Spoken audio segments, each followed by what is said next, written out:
Okay, and the last page of the practice problems has another radioactive decay problem.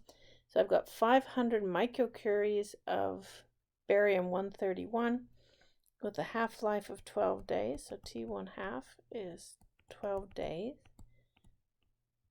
And we started off with a sample that has an activity. The curies is an activity of 500 microcuries. Okay, so this was built in the lab at the university, and so you're the radiation safety officer, and you say, well, no one's allowed in until the radiation level has fallen to 1 microcurie. So we want delta N over delta T is equal to 1 microcurie. So the question is, how long do you need to close that lab for? So I want to get the T. All right, so what's my equation? Same equation that I used before. Delta N over delta T is delta N over delta T0 times e to the minus lambda T. Okay, so I want to rearrange this to get T. So first of all, let's divide both sides by delta N over delta T0. So that'll leave me with e to the minus lambda T. All right, so I've got 1 over 500 is equal to e to the minus lambda T.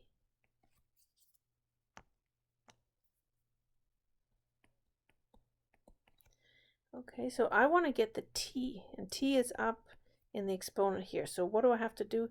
I need to take the inverse on both sides of an exponential function. The inverse of both sides is the natural log. So if I take the natural log of 1 over 500, I get a number. If I take the natural log of e to the, let me write over here, if I take natural log of e to the x, all that happens is that the x comes down. So the log and the e, those are sort of inverse functions, cancel each other out, and all that happens is I get the exponent. So on this side, I'm going to get minus lambda T. Okay, so T is going to be equal to the natural log of 1 over 500 divided by minus lambda.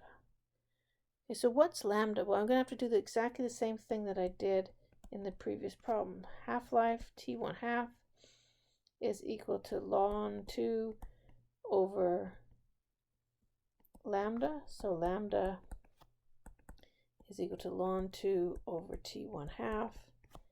So that's natural log of 2 over 12 days. So I get 0.05775 per day. So when I put that in down here, so I got ln of 1 over 500 over minus 0.05775 per day. I get 107.6, and the units are going to be, since I use days for lambda, it's going to be days here. So I'm going to have to close that lab for 3 to 4 months in order for the radiation level to decay enough for it to be safe for people to go into the lab. Okay, why didn't I get a negative number for the time, since I'm dividing by a negative? We know if you take the natural log of anything that's smaller than 1, you get a negative number. So I had a negative on the numerator and a negative on the denominator, which ended up giving me a positive time.